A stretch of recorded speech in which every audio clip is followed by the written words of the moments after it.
She was left for dead with a sign that said useless mouth, until a silent rancher took her in. The sun scorched down upon the endless stretch of desert, baking the earth until it cracked like broken porcelain. Wind howled low between distant rock spires, kicking up dust and dry memories of cruelty. Bound to a weather-worn wooden post, far from any road or mercy, was a young woman, barefoot, bruised, belly swollen with child. Her name was Leah. 7 months pregnant, her body leaned forward in exhaustion.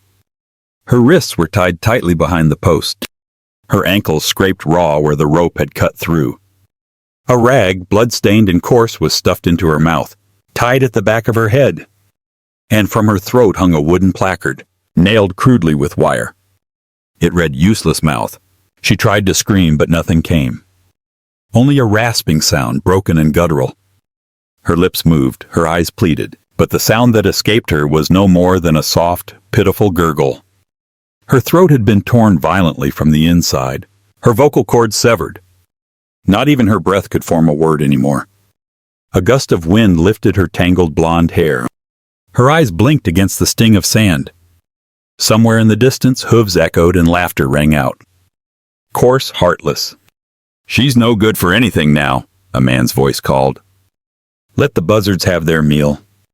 "It ain't like she can tell a soul," another voice jeered back. "Let the desert do the talking." Then silence. Leah sagged against the pole, her knees giving way. The baby inside her shifted, as if sensing the fear rising in her chest. Her tears mixed with sweat and blood. But she no longer had the strength to cry aloud. Not that she could. And then, faintly through the dry air, came a different sound. The low creak of leather, the slow step of hooves. A shadow stretched across the sand in front of her, long and steady. It was not from a vulture or a monster. It was from a man. A tall figure dismounted from a black horse, his silhouette framed by the sun. He wore a wide-brimmed hat pulled low, a scarf across his neck, and his shirt sleeves were rolled, exposing forearms weathered by time and work. He didn't say a word at first. He didn't need to. He stepped closer, and when his eyes fell on her, bleeding, shaking, bound, he froze. The silence between them was heavy with shock and fury, though not the kind that came with chaos. This was a cold, deliberate, dangerous fury. He reached behind her head and gently untied the cloth gag, catching it as it fell away. She tried to speak, to warn, to explain, but only broken, hoarse gasps escaped. Her mouth moved, forming invisible words. "Shh," he said, his voice soft like cotton but firm as pine. "Don't hurt yourself." He crouched down, pulling a knife from his belt. The blade flashed silver as he cut the rope around her wrists and ankles. She slumped forward, and he caught her in his arms, lifting her as if she weighed nothing. "I've got you," he whispered. Her hands curled into his shirt weakly. She still tried to speak, her throat clicking as if begging him to understand.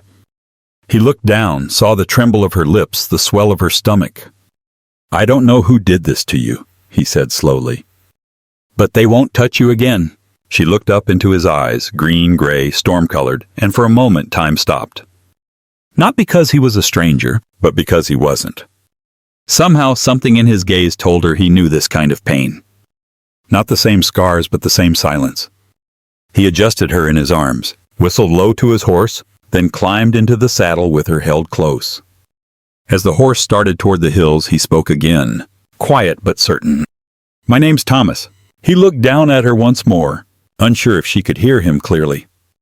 "Can you tell me your name?" Leah tried. Her mouth opened, her breath hitched, but again, nothing. Just the raw, broken hum of air in a throat that no longer worked. She shook her head, tears finally falling. Thomas nodded once. "That's all right," he said. "You don't have to talk." And he meant it. The wind chased after them as they rode, lifting sand into long trails behind the hooves. Ahead, far in the distance, hidden among the dry trees and rocky outcrops, waited a cabin, weather-beaten, quiet, and waiting. And in Thomas's arms, for the first time in days, Leah stopped shaking. Not because she was safe yet, but because someone at last had stopped long enough to see her. The cabin sat nestled between two jagged hills, a silent witness to time and weather. It was nothing grand, just timber and stone, but it held warmth.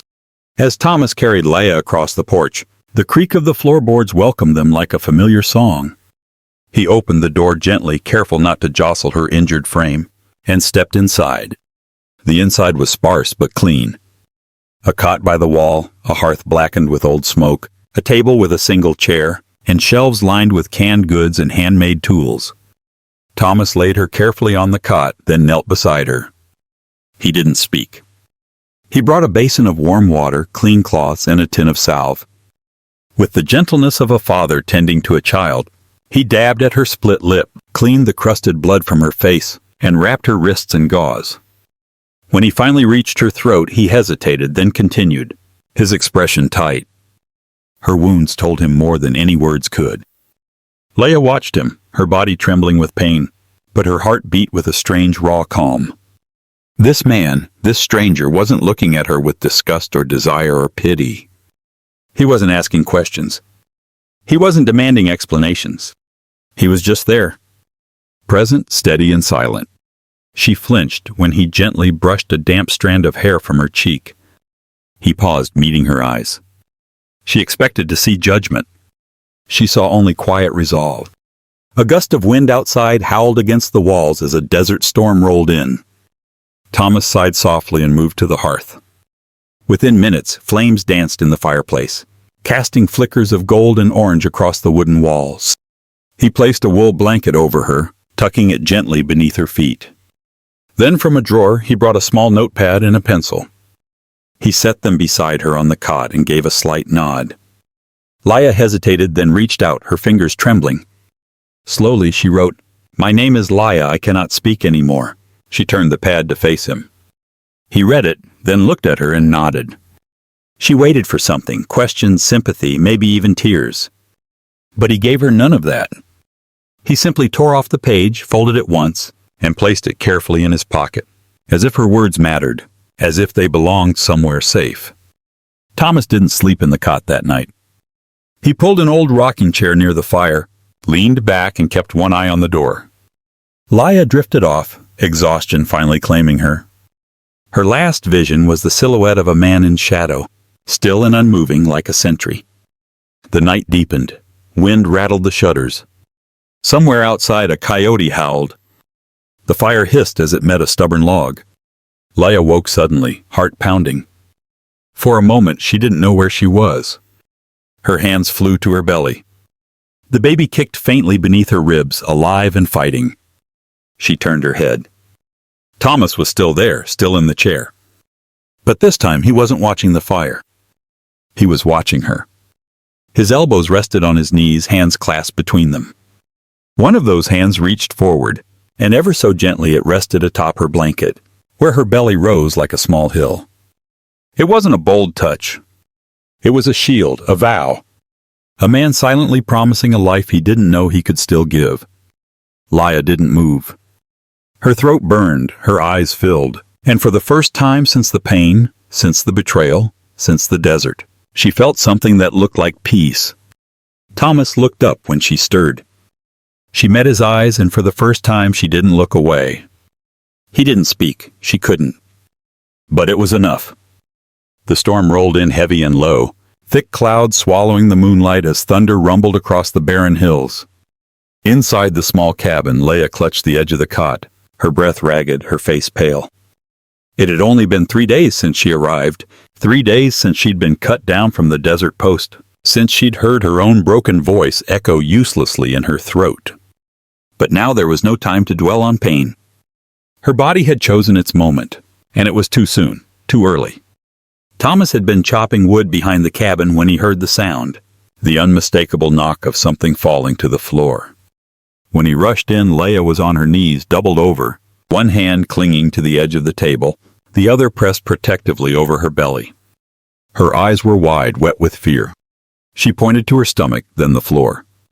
Her breathing came in quick, shallow gasps. There was no mistaking it. She was in labor. Thomas didn't panic. He didn't speak either. But his eyes darted quickly around the room, calculating. He grabbed the basin, filling it with water from the kettle he'd left simmering over the fire. He laid out clean towels, blankets, everything he could find that looked sterile enough. He rolled up his sleeves, kneeling beside her. She gripped his hand tightly, her nails digging into his skin, her jaw clenched with pain. But no scream came. Only muffled groans, breathless and raw, as if her body was trying to cry out for her. Thomas squeezed her hand back, steady and unwavering. He laid her gently on the cot, placed folded towels under her hips, and pushed the table closer to keep everything in reach. Rain started hitting the roof in heavy thuds, as if the heavens themselves were pounding down in rhythm with her pain. Leia closed her eyes, sweat running down her temples. Her legs trembled with each contraction, her whole body arching forward as if fighting some invisible war. She turned to Thomas, their eyes locking. She could not speak, but he understood. "You're not alone," he whispered, his voice low and sure, though no one had heard it spoken aloud in years. Hours passed. Lightning flashed beyond the shuttered windows, illuminating the cabin in cold white bursts. Time lost all meaning. There was only breath and firelight, and the sound of life trying to be born. Then, in a sudden final wave of effort, Leia cried out silently, her mouth open in a scream she could not give voice to.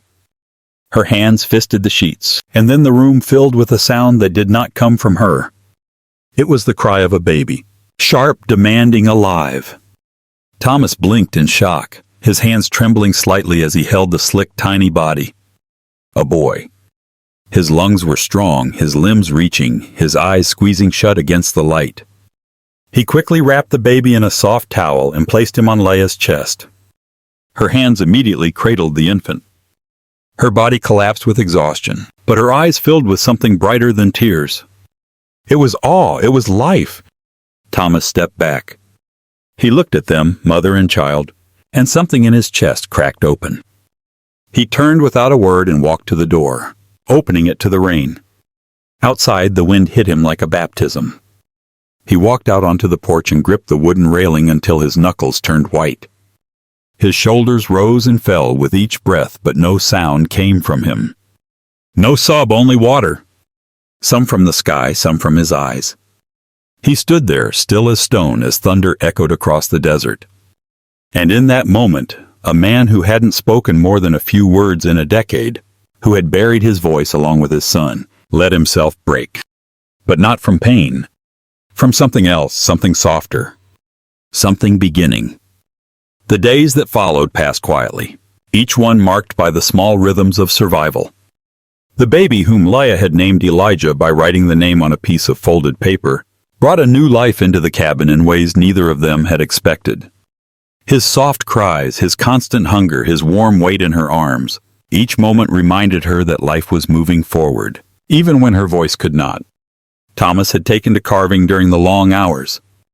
He fashioned a small cradle out of cedar wood, carefully sanded and fitted with gentle curves and no sharp edges. Leia watched him work from her place near the hearth, Elijah sleeping against her chest. She could not speak her gratitude, but he read it in her eyes.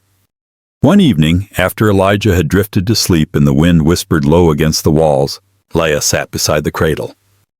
The fire cast her face in soft gold as she wrote carefully on a small piece of paper, torn from the back of an old ledger. I used to think I did not deserve to be a mother. I used to think love was something cruel, dressed as kindness. I trusted a man who said sweet things, who made promises. When I told him I was pregnant, he called me a liar. He said I was a monster trying to trap him. Then he and his men, they made sure I could never lie again. They took my voice. She placed the paper next to Elijah's sleeping form and stood there for a long while, her hand resting gently on the side of the cradle, as if bracing herself against the memory. Thomas found the note hours later after she had gone to bed. He read it in the light of the fire, his fingers trembling at the edge of the paper, his breath caught in his chest as he imagined her. Pregnant, afraid, betrayed, mutilated, and left to die. A flood of images rushed into his mind. His wife, her laughter in the kitchen. The sound of their son's feet pattering across the floor. The moment he smelled smoke and knew the world was burning. He had not been able to save them.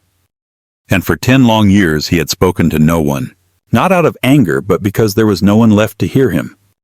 Now he sat in silence again, but it was different. It was no longer empty. The woman sleeping down the hall had survived something monstrous, and she had kept going. Thomas folded the note gently as if it were something sacred, and placed it in a drawer next to the others she had written. He walked to the cradle, looked down at Elijah's tiny chest rising and falling. A life born from pain but filled with peace. The fire crackled low. He walked quietly down the hall and paused at her door. She was lying on her side, her back to him, the quilt pulled high over her shoulders. "I know you can't hear me like you used to," he said softly. The first full sentence he had spoken aloud in days, maybe weeks. "But I need to say this anyway." He stepped inside just far enough that his voice would not wake the baby. "I know what it is to lose someone, to lose everything. I've lived in silence because I did not know how to speak without them." He exhaled. "But you speak without sound. And somehow I hear you more clearly than anyone else I have ever known." She did not stir. He almost turned to leave, but then he saw it, the slightest shift of her shoulder. She was listening. Thomas smiled faintly. "You may not be able to speak," he whispered, "but did you know you have a beautiful smile?" The air hung still. "When you smile at your boy, I see it. And I remember what it felt like to believe in something good." He did not wait for a response. He simply stepped back into the hallway, letting the door close behind him with a soft click. And in the room, Leah wiped away the single tear rolling down her cheek. Not from sorrow, but from something else. Something like hope. The morning sun had barely crested over the ridge when the sound of hooves shattered the quiet. Dust kicked up from the edge of the property. 4 riders, fast approaching through the low brush. 1 in the lead, 3 trailing with the swagger of men who had never been told no. Leah saw them first from the kitchen window. Her breath caught. The wooden spoon fell from her hand and clattered against the floor. She rushed to the door, heart pounding, and looked toward the pasture where Thomas was mending a fence. Their eyes met for half a second. She didn't need to write a word. He understood immediately. Thomas wiped his hands on his pants, tossed the hammer aside, and started walking, his steps slow and deliberate, toward the front of the cabin. The lead rider reined in his horse and dismounted with an arrogant ease, slapping dust from his jacket. His face was harder now, more weathered than Leah remembered, but the sneer was the same. It was him, the man who had ruined her voice. The one who left her to die. "Well, I'll be damned," the man said, smirking as he took a few steps forward, his eyes raking over the property. "Still standing, huh?" He glanced toward the door. "And I see you've been playing house." He jerked his chin toward the baby's soft coos coming faintly from inside the cabin. "That's my boy, came to collect him." Thomas stopped on the front step, his body broad and unmoving. The man raised an eyebrow. "What's the matter? Cat got your tongue?" He barked a laugh, looking back at his companions who snickered behind him. Hell, maybe the girl picked herself a man who can't talk either. "Makes it easier to lie, don't it?" Thomas didn't flinch, didn't blink. His eyes, hard as carved stone, locked onto the intruders. "Step aside," the man said, trying again. "I got rights." Still no movement. "You deaf too?" The man took one bold step forward. "I said—" Thomas moved, not with words, but with his fists. The punch landed with the weight of years behind it. The man staggered back, spitting blood, stunned. Before he could recover, Thomas was on him. The second blow cracked across his jaw, sending him to the ground.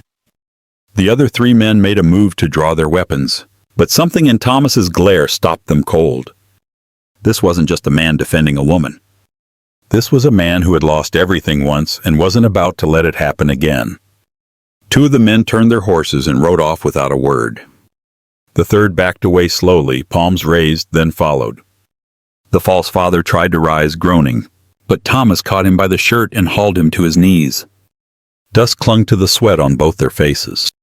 Thomas looked into the man's eyes, deep and unwavering, and for the first time in years his voice cut through the air like a blade. "He does not need a father," he said, his voice slow and firm.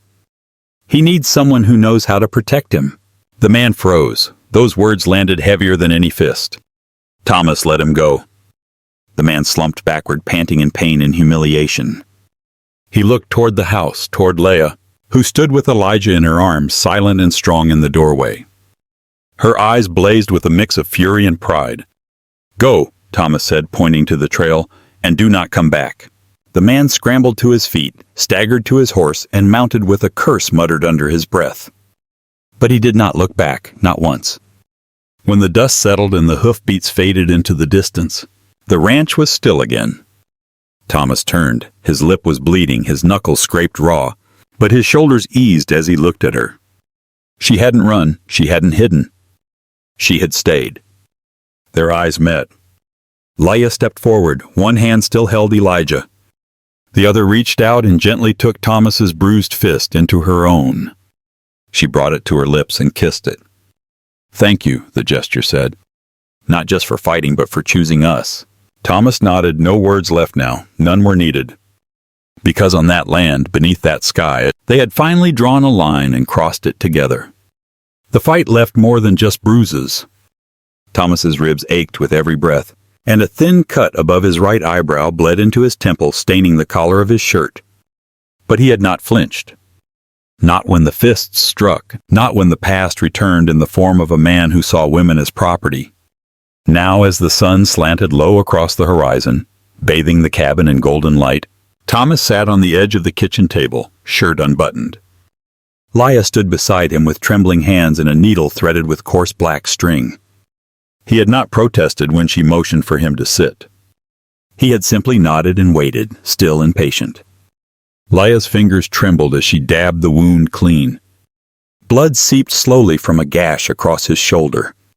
Her hands, so steady when caring for Elijah, were unsure now. Not from inexperience, but from something else entirely. Fear. But not of him, not of the wound, not of the violence. It was the fear of what it meant to care again. She paused and picked up a sheet of paper. Her writing was slower than usual, the pencil scratching unevenly. "I am afraid." Not of them, not of what happened. "I'm afraid because I feel my heart waking up." She handed it to him, her eyes searching his face. He read it, then looked at her, and for the first time Thomas smiled. It was small, almost hesitant, as though he had forgotten how. But it was real. She smiled back faintly and returned to her task. The thread pierced his skin and he flinched, but he made no sound. Later that afternoon, when the cabin was quiet again and Elijah had fallen asleep after feeding, Leah stepped outside onto the porch. The wind had changed. The heat of the day had softened into something cooler, more forgiving. She held Elijah close, rocking him slowly, her lips brushing his soft hair. She moved her mouth to form a single word, hope. No sound came out, but it didn't matter. Thomas stood just inside the doorway, watching. He saw her mouth shape the word, saw the peace in her eyes, and in a voice thick from years of silence he whispered, "Leah." She turned, her eyes widening. He had never said her name before. Never once, even after all the pages she had written, all the days they had shared. "Leah," he said again, barely above a breath. His voice was rough, unused, but it carried more weight than any shout. She walked to him slowly, still holding Elijah. He swallowed hard. "Thank you," he said, his voice trembling, "for making this house breathe again." She stood there frozen, not from fear, but from something else. Awe, maybe. Disbelief. The kind of stillness that comes only when something sacred is happening. He reached forward, brushing a loose strand of hair from her face. His hand lingered at her cheek, the calluses warm against her skin. She leaned into the touch. Then, without needing permission, she placed Elijah gently into his arms.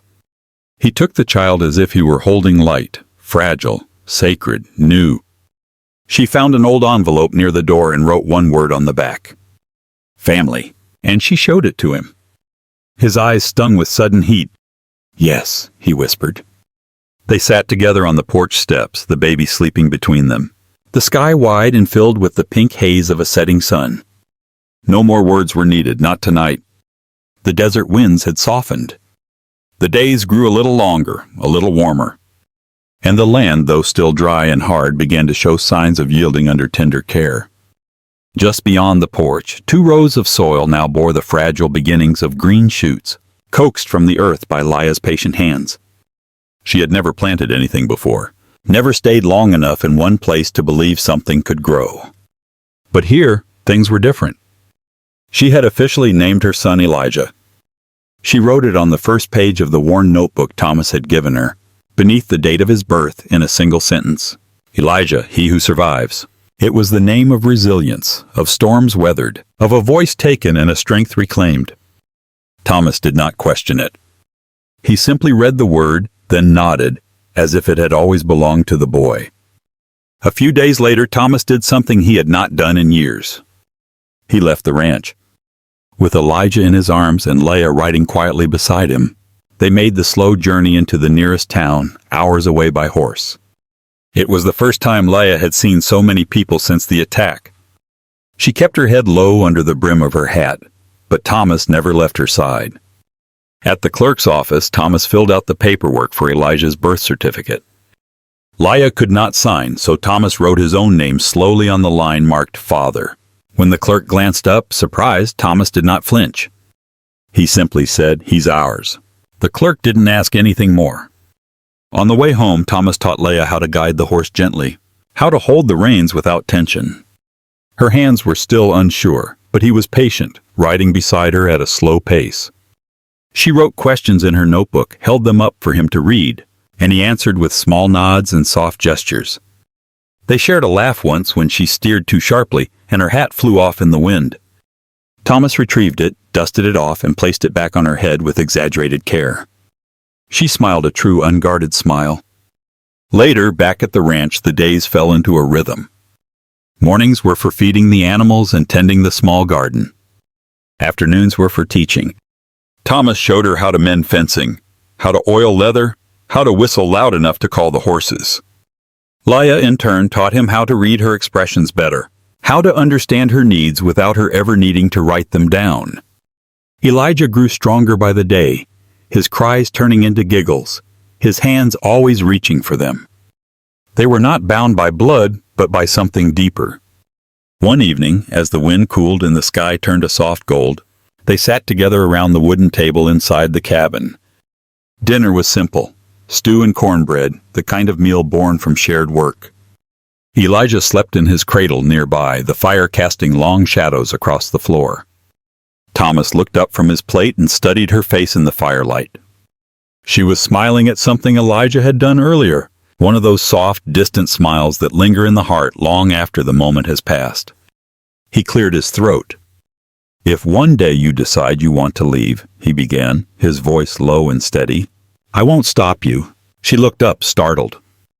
"I'll help you pack. I'll make sure you're safe." Her lips parted slightly, but no sound came. He continued, his gaze never leaving hers. "But if you stay, then this roof is yours. Not just the porch, not just the room, all of it. The land, the name, the work, the quiet." He paused.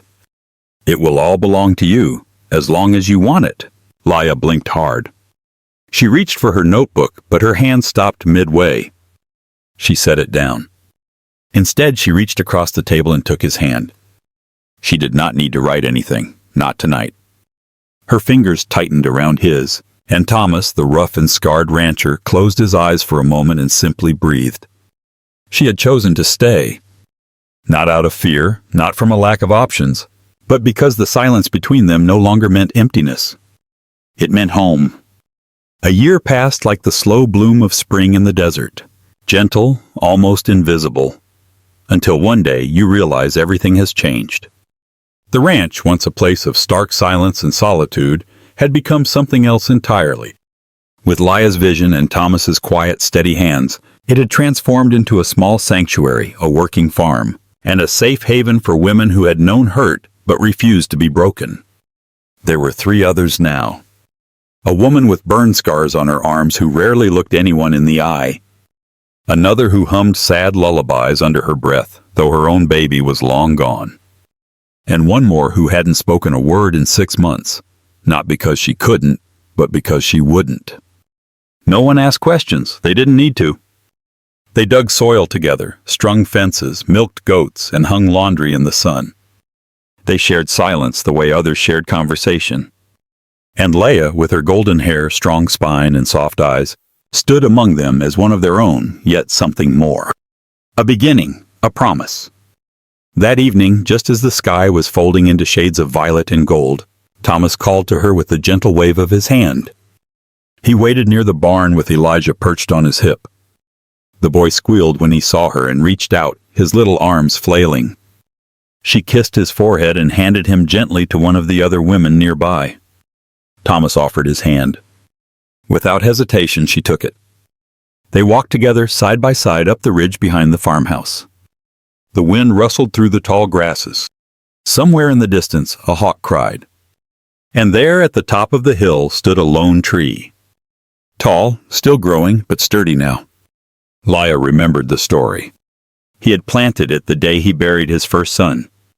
A boy no older than Elijah lost to smoke and flame, while Thomas stood helplessly outside the burning home, screaming with a voice that had ceased to exist until she arrived. He led her beneath the tree where a small wooden bench had been carved and placed just days before. Thomas paused, reached into the pocket of his coat, and knelt. Not with grandeur, not with a rehearsed speech, but with his heart laid bare. He held out a ring, simple, silver, and unpolished. Etched inside were the words, "You spoke louder than any word." His voice, steady and low, broke the quiet. "Leah, I don't need a voice to know what love is." He looked up at her, his eyes shimmering in the fading light. "I only need these eyes, this breath. The way your hands hold our son. The way your silence says more than anyone else ever could." Her breath hitched. He smiled gently. "I don't want a wedding," he said. "I want a life with you. Here, under this tree, beside that cradle, behind every door we open together." His hand trembled slightly. "Will you stay beside me for good, as my wife?" She didn't reach for the notebook. She didn't need to write a word. She only nodded once, then again, faster. And then she fell into his arms, her hands clutching his coat, her smile wide and wet with tears. From behind them came the sound of tiny, determined footsteps. Elijah, curly-haired and giggling, threw himself against their legs, nearly knocking them over. Leah laughed silently, her whole body trembling with joy. Thomas scooped the boy up with one arm, wrapping the other tightly around her. The three of them stood together, a silhouette against the western sky, bathed in the gold of a setting sun that seemed to stretch on forever. There were no cheers, no applause, no priest. Only the whisper of wind, the creak of tree limbs, and the steady heartbeat of three lives, woven together by the hardest parts of life and the softest parts of healing. The ring was not fancy, but the promise was unbreakable. And the door they had both once thought was closed forever, it had never really been locked. It had just been waiting for love to knock. In a world where silence once meant only sorrow, she found a man who spoke without words, and a love that needed no sound to be heard. If this story moved your heart, if it reminded you that healing is always possible, that family is chosen, and that even in the harshest places, love can find a way to bloom, then please, share this story with someone who needs it. And subscribe to Soul-Stirring Stories for more tales of resilience, redemption, and the quiet power of human connection. Because some stories don't need to be loud to echo forever.